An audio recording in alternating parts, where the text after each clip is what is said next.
سرکار دو عالم صلی اللہ تعالیٰ علیہ وآلہ وسلم ایک مرتبہ صحابہ کرام کے درمیان بیٹھے ہیں، تو حضور علیہ الصلوۃ والسلام نے فرمایا میرے صحابہ، تمہارے عمل، تمہاری اولاد اور تمہارے مال کی مثال اس شخص کی طرح ہے کہ جو اس دنیا سے جانے والا ہے اور وہ باری باری اپنے 3 بھائیوں کو بلاتا ہے۔ سب سے پہلے اپنے ایک بھائی کو بلاتا اور کہتا ہے کہ اے میرے پیارے بھائی، میں اس دنیا سے جانے والا ہوں، بتاؤ تم میرے لیے کیا کرو گے؟ تو وہ بھائی کہتا ہے کہ جب تک آپ زندہ ہیں میں آپ کی تیمارداری کروں گا، آپ کی خدمت کروں گا،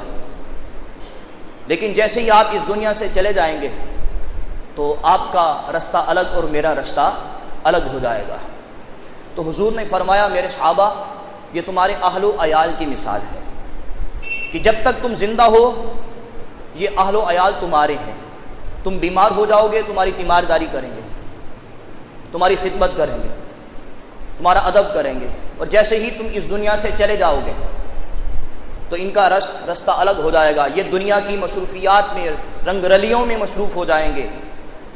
اور تمہارا رستہ جو ہے وہ الگ ہو جائے گا۔ پھر حضور نے فرمایا کہ وہ شخص اپنے دوسرے بھائی کو بلائے گا اور فرمایا کہ یہ مثال ہوگی تمہارے مال کی، کہ وہ شخص اپنے دوسرے بھائی کو بلائے گا اور کہے گا کہ میں اس دنیا سے جانے والا ہوں، آپ میرے لیے کیا کریں گے؟ وہ بھائی کہے گا کہ جب تک آپ زندہ ہیں میں بھی آپ کی تیمارداری کروں گا اور جہاں تک ہو سکے میں آپ کی خدمت کروں گا، لیکن جیسے ہی آپ اس دنیا سے چلا جائیں گے تو میں آپ کے ساتھ قبر میں نہیں جاؤں گا۔ تو حضور علیہ الصلوۃ والسلام فرماتے ہیں یہ مثال تمہارے مال کی ہے، اس مال سے اس وقت تک تم فائدہ اٹھا سکتے ہو جب تک تم زندہ ہو۔ میں اس مال کی بات کر رہا ہوں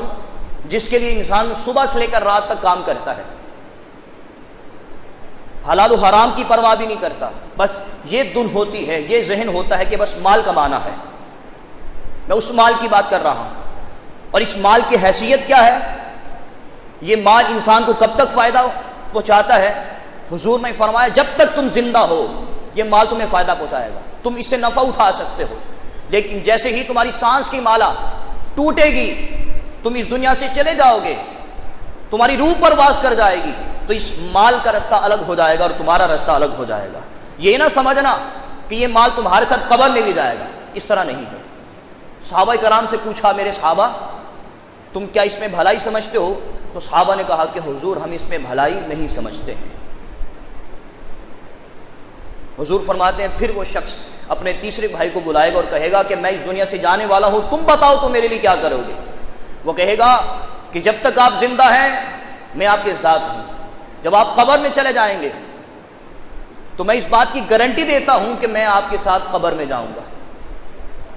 اور جب قیامت برپا ہوگی، نفسا نفسی کا عالم ہوگا، تو اس وقت میں آپ کے پلڑے میں بیٹھ جاؤں گا تاکہ آپ کی نیکیوں والا پلڑا جو ہے وہ بھاری ہو جائے۔